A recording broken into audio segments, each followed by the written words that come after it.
We decided to do this week's blog post as a video rather than as a written post to deal with an issue that we run across occasionally with our closely held clients as we consider changes or upgrades to their cost system. One of the things we will hear occasionally from mostly closely held businesses is, why do I need to spend any time or money or effort developing a new cost system or upgrading my existing cost system when I'm already profitable enough as it is? Many times, these business owners or CFOs have a long history of profitability with very little attention to the cost system itself or how individual products are costed.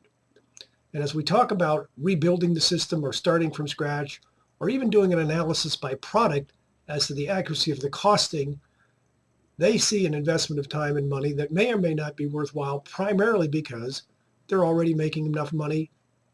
They're satisfying their current needs of the business, providing for future growth from the profits they're already making.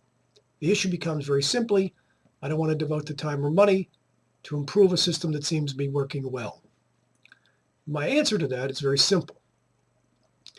If you're making adequate profits as it is right now in your existing structure, and you have all of those elements of the business in control, meaning you understand the costs, you understand what the various components of the profitability that you're experiencing are, then perhaps you don't need to invest any more time or money into your product costing at this point.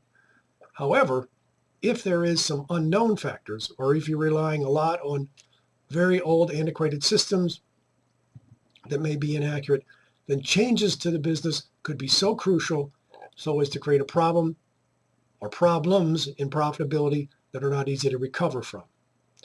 Years ago, I worked with a company that was a very successful second generation company where the son had taken over from the father. The costing system was as bad as I'd ever seen in my life, maybe the worst one I'd ever run into. And the owner really wasn't very concerned about it. He used the costing information accurately or inaccurately for whatever purpose he wanted. But because of the sales volume and the activity in the company, they were making money every month. He wasn't much interested in dealing with the real issue, which was the cost system was so erroneous that it couldn't be relied on for any component of the valuation of the inventory or profitability in any fashion. And that went along for a number of years just fine.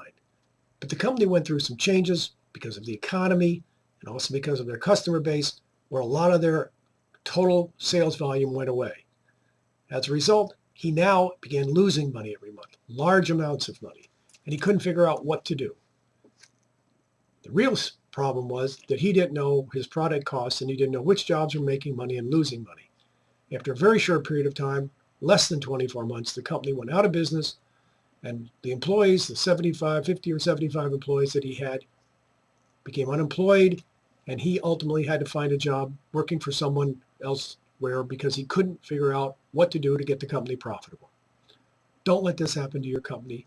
If you have costing issues that are not being resolved or that you don't understand, rather than let them fester until such a time as they could be crucial to the future of the company, attack them, figure them out, get control of them, and avoid issues that could affect the future of your company.